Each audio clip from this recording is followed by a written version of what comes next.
Oh, are we good to go? Excellent. Am I too loud or am I okay? I'm okay. That's cool. Hello, good morning. Thank you for allowing me to come and give a word to you today. It's very exciting. This table, though, overwhelms me. It absolutely overwhelms me. You know, you will all know that I came here from, despite my long Baptist heritage, I came here from the Anglican Church. And the table is so surrounded by rules and rituals, and here, I'm not criticising that. I love a lot of that, but it's so beautiful here. It is so beautiful to share it with you. I always just think it's like we're beggars sharing bread with each other. It's really wonderful. Thank you, Keith, for doing that so beautifully. So, it was the time of the Judges. This was a period in Israel's history between the death of Joshua and the establishment of the monarchy through Saul. And it was a really, really dire time in Israel's history. They had failed to drive out the Canaanites as God had ordered them to, and had instead succumbed to adopting their cultural practices, including worshipping gods other than Yahweh. So during this time, God periodically raised up people, judges, to guide his people. And they started off pretty good, as I said to the kids, but it grew progressively worse over time. And the whole period can be summed up by one verse. In those days, there was no king in Israel. Everyone did what was right in his own eyes. That's from Judges 21, verse 25. Chaos ruled. And maybe it was this anything goes attitude that brought about the famine. Ploughing and planting and tending and harvesting, maybe there was just too much effort when there was all kinds of illicit pleasures to be had. Or maybe it was God's displeasure at the state of affairs that caused him to withhold his blessings of abundance. Maybe he wanted them to sit up and take notice, change their ways and turn back to him. But whatever the cause, the famine was a breaking point for Naomi and Elimelech. Their daddy was Bethlehem. Bethlehem means the house of bread, and there was no bread to be had. And so it was that they located to Moab for a while. So I don't know if you remember Moab. He was the son of Lot's eldest daughter.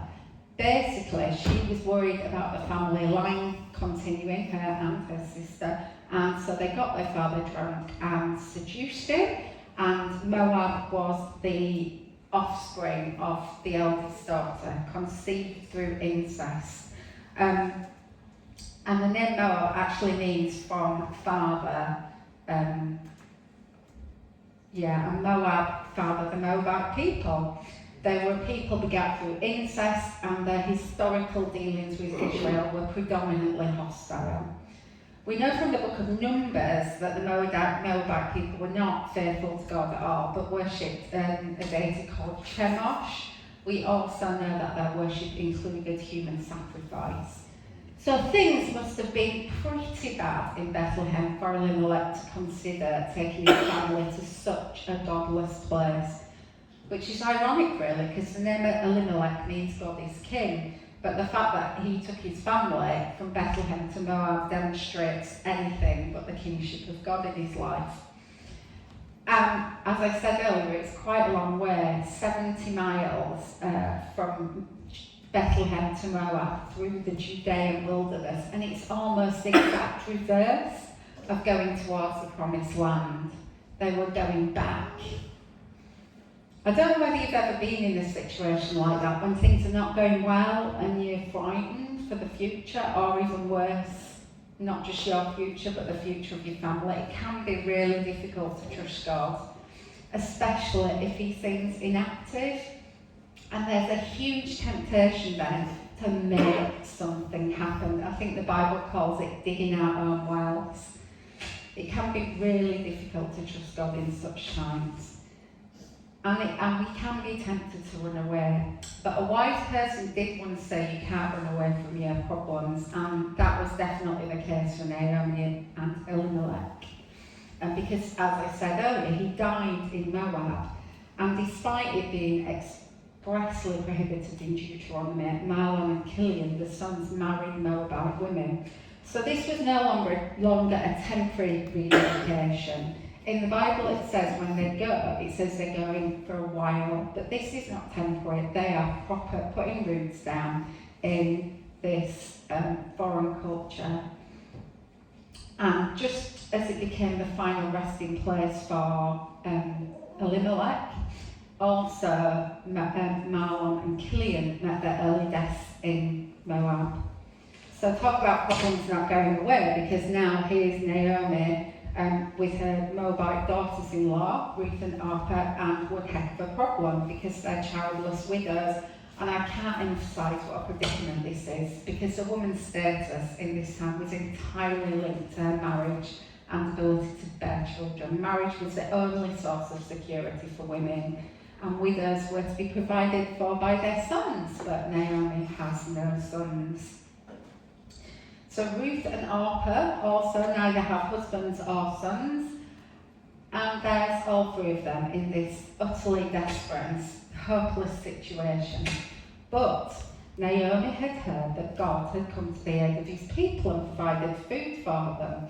So the three women gathered their possessions and set off back again on that 70-mile journey to Bethlehem. And as they travel, Naomi begins to have misgivings. She realises, this is not going to go well for Orpah and Ruth. She's got nothing to offer them. No security. Their best chance of survival is to return to their own people and remarry. So she urges them to turn back. And as I said, there are tears, there are protestations, but eventually Orpah does return home. Ruth, on the other hand, is unmovable. And I'm going to read that famous speech again because it is so moving. Don't urge me to leave you or to turn back from you. Where you go, I will go, and where you stay, I will stay. Your people will be my people, and your God my God. Where you die, I will die, and there I will be buried. May the Lord deal with me, be it ever so severely, if even death separates you and me. I think it's easy to hear these words in quite a sentimental manner, because they're quite often read at weddings, aren't they?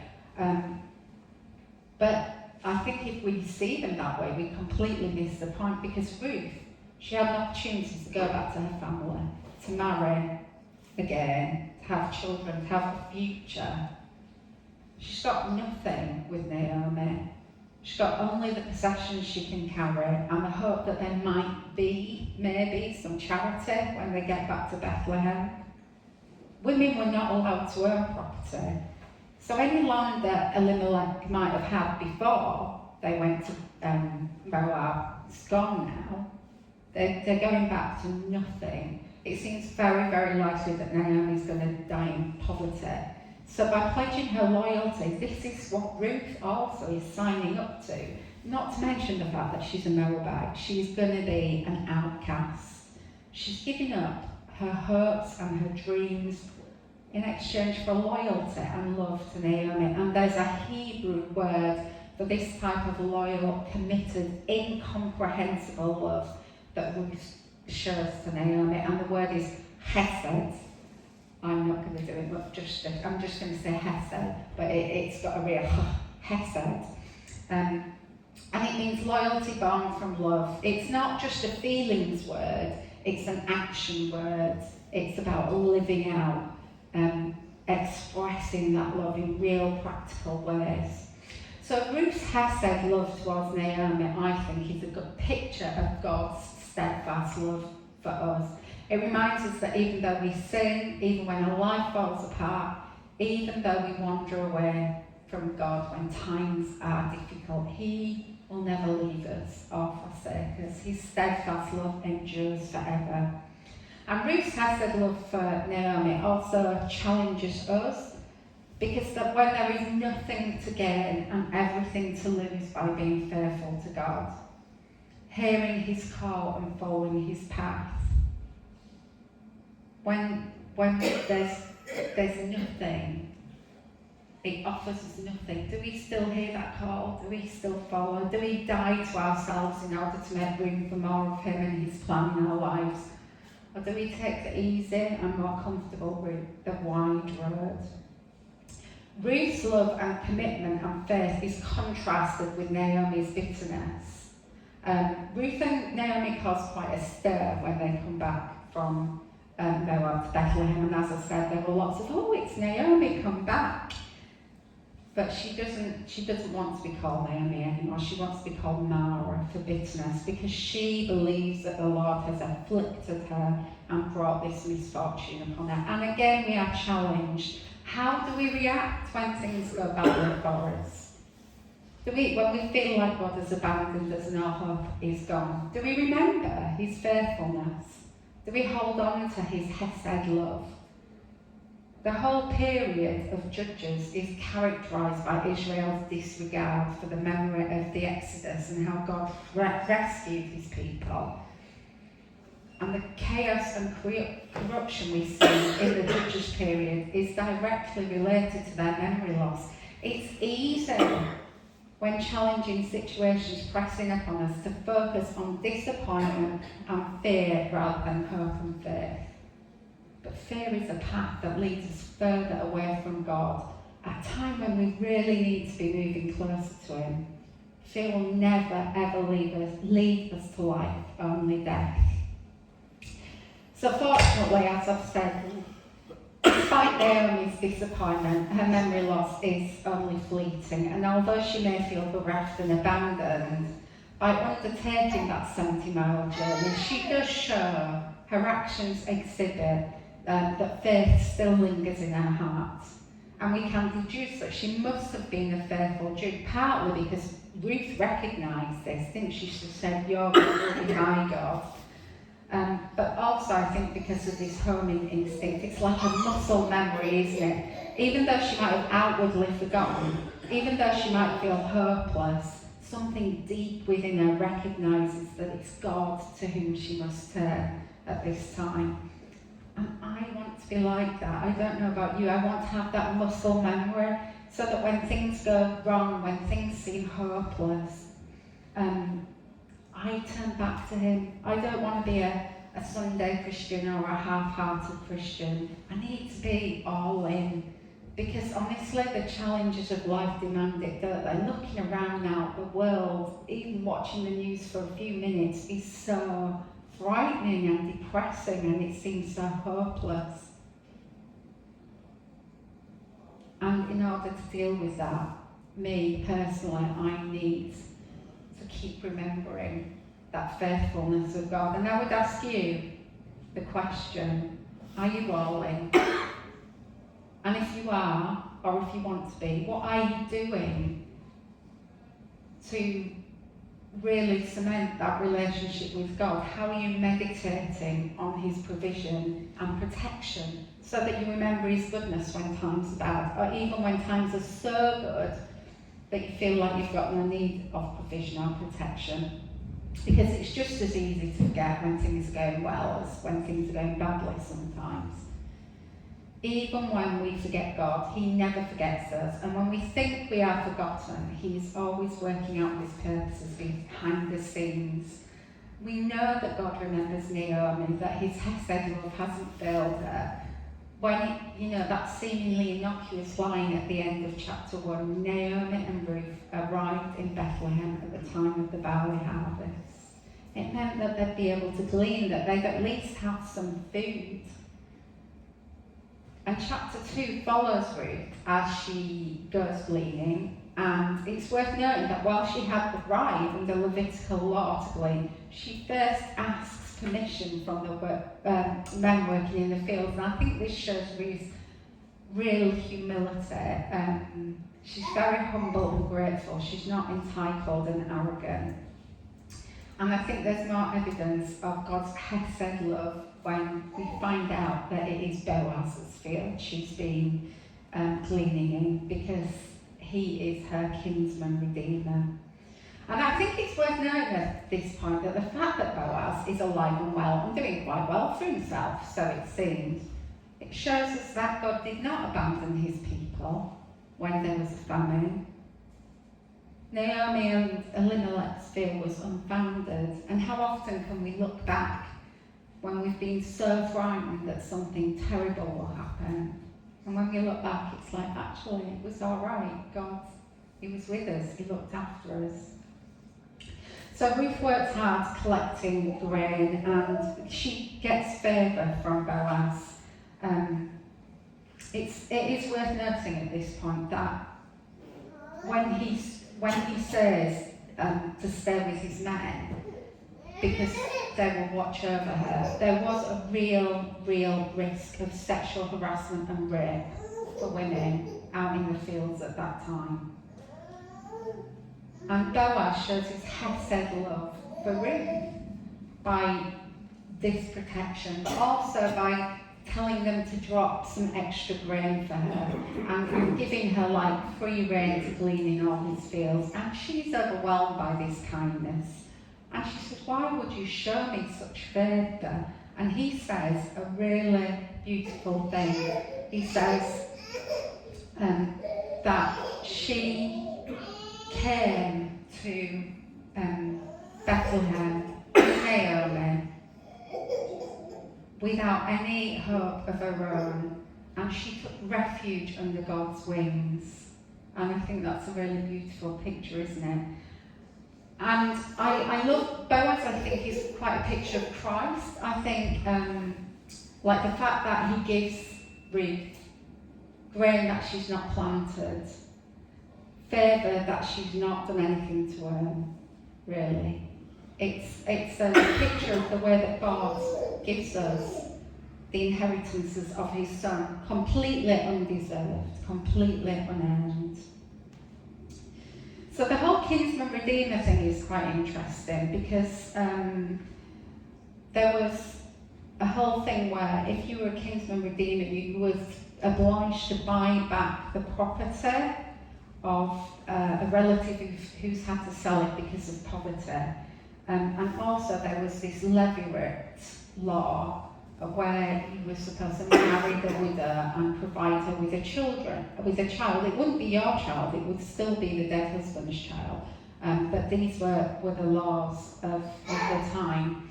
And you'll see more of that next week when Hubert comes to speak. But I think it's interesting, given this fact, that Naomi had not approached Boaz when she came back from Moab.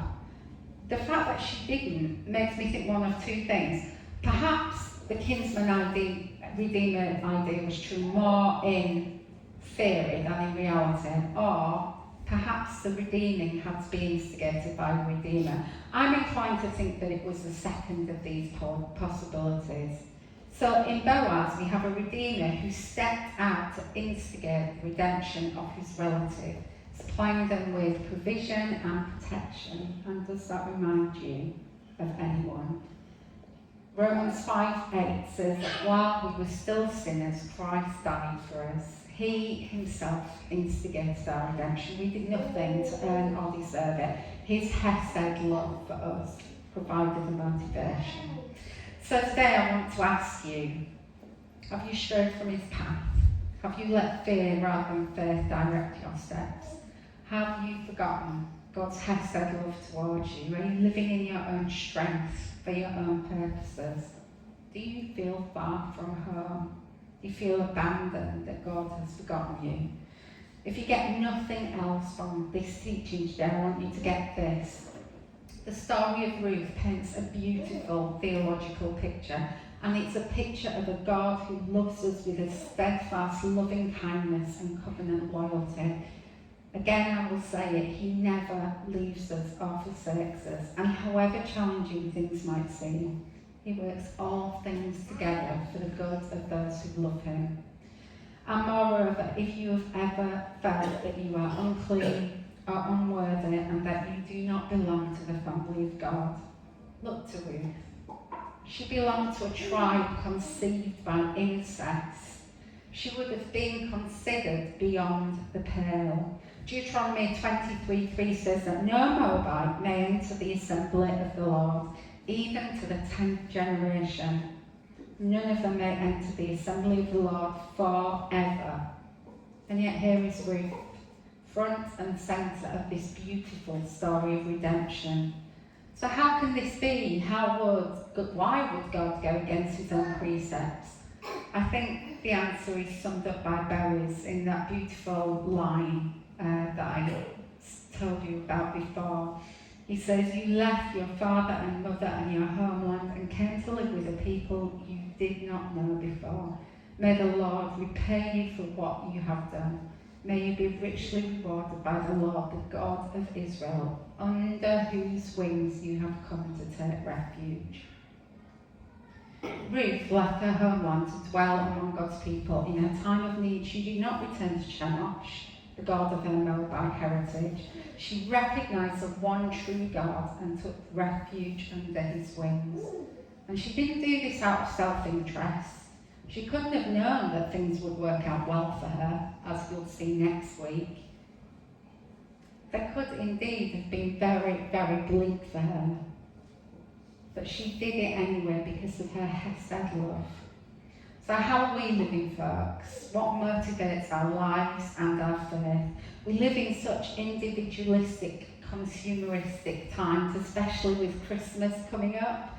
I don't know if you've noticed all the Christmas adverts already on the TV, and it's all about being shiny and wonderful and having the best dress. And everything revolves around making life comfortable for ourselves. Even the gospel is often presented as a means to a good life. And it's very, very easy to be sucked into that worldview. But that is not what God calls us to. He calls us to die to self, to carry our cross, to live for the greater purpose of his kingdom. And when things get tough, which they always do, don't they? He calls us to take refuge beneath his wings. I want to leave with that thought today. Amen. Thank you.